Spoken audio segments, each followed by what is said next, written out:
By the way, yesterday's broadcast did not upload because it corrupted.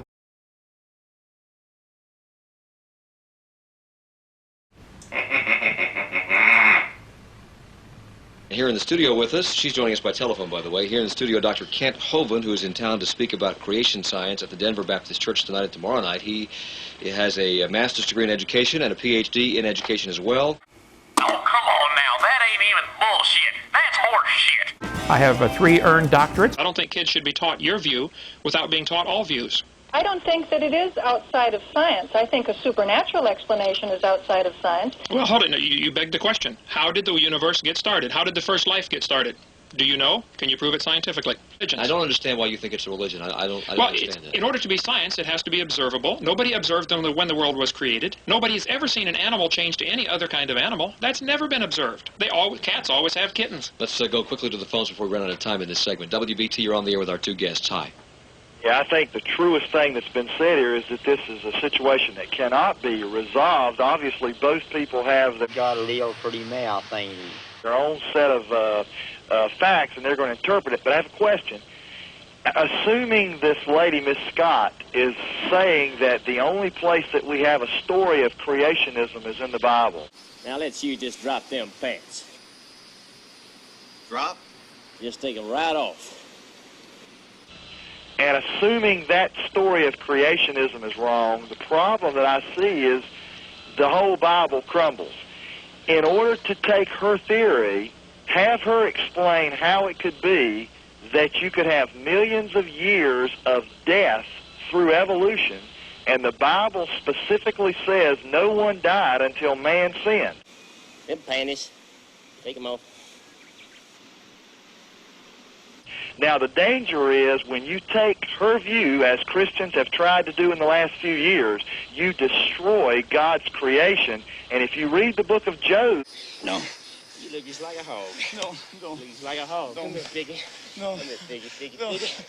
You will find that God didn't even address Job and give him an explanation of how he was. He said, Job... Squeal now. Squeal. Squeal. Squeal. Did that really happen? Any child can pick it out. He would take him out in the hallway. He'd say, now bend over and grab your knee. Them britches down. Yes, sir. All right, stop. Whoa! Well, I told you to keep it short. Now, It's a non-question. Or a different set of conditions. I think your caller might need to talk to a minister more than to a scientist. Irregardless, find himself on all fours.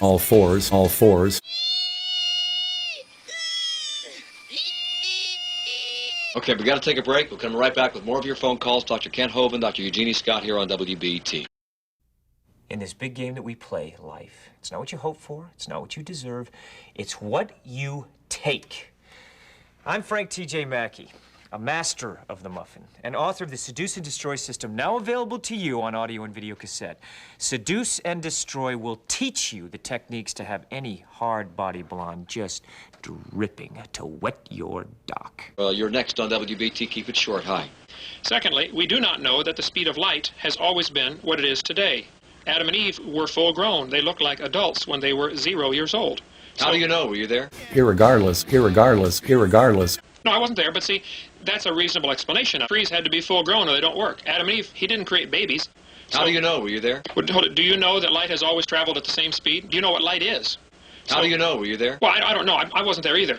Irregardless. What's your question?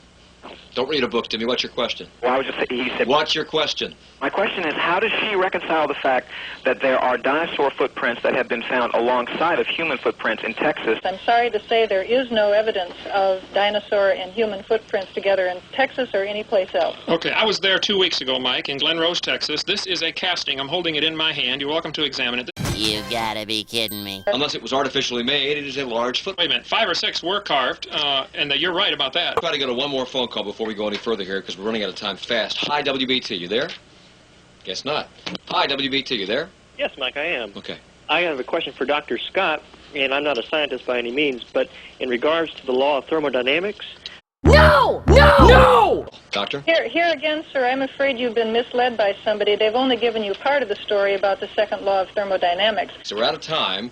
Dr. Kent Hovind is in town tonight and tomorrow night to speak at the Denver Baptist Church from 7 until, what, 9 o'clock? Yes, till 9. And it's a multi-video. It's a slide. Yeah, I got lots of visuals, hands-on stuff, and... To line their pocketbooks, to line their pocketbooks, to line their pocketbooks. Tell your friends about this channel.